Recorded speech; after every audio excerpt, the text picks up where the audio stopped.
Welcome back. It's day 21 of our 7-week spiritual journey. Day 21, give careful thought to your financial practices and never neglect God's house. And 7. Haggai chapter 1 verse 4 to 12 reads, Is it time for you yourself to be living in paneled houses while this house remains a ruin?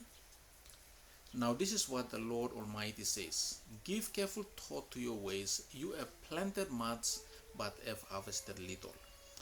You eat, but never have enough. You drink, but never have you filled. You put on clothes, but are not warm. You earn wages only to put them in a purse with holes in it.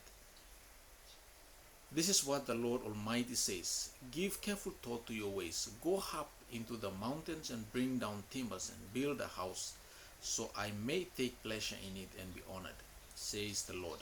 You expected much, but see, it turned out to be little. What you brought home, I blew away. Why?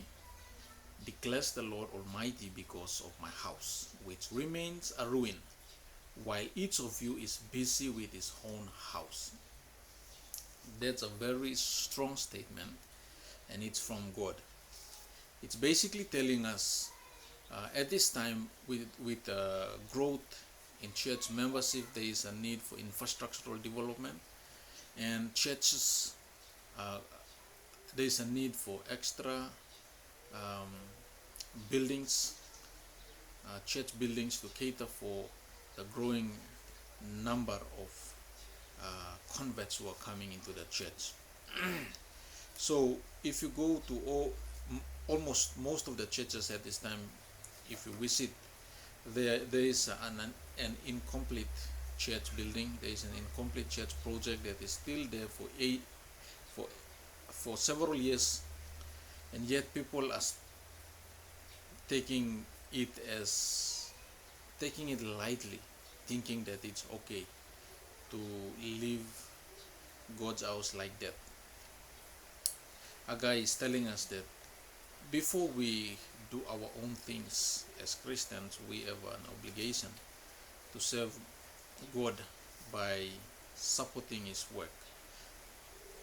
The curse or the dangers of not finishing those projects, we will do everything we want to do for our own gain, to support our families, and it will be for nothing because God's house is still in ruin,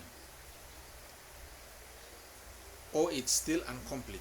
Exodus 22 verse 29, God says, we must be prompt in returning what is rightfully God's in tithes and offerings to support those costs. Dynamic Stewardship by Benjamin C. Maxon reads, there's a quote that reads, offerings are only meaningful when they reflect who we are in relationship with God.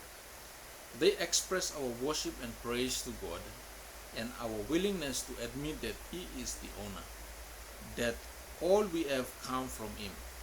When it comes to offerings, God demands the best. Anything less would be a form of idolatry. Only after we have given ourselves to Him can we truly worship Him with an offering. So that's for our day 21. We are reminded that there are consequences for not committing to God's service. God never lies, and what God says also always comes true. So the quotation from Haggai 1 verse 4 to 12 reminds us that we are to put first God's house and servants. Also, we are to look after our pastors, missionaries who are at our churches, buy them at least a packet of rice or some groceries as and when you want to. There's tremendous blessings in doing that as well. Thank you. That's all for our day number 21.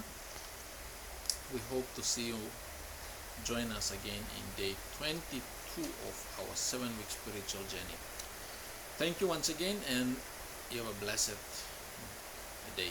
Thank you. Bye-bye.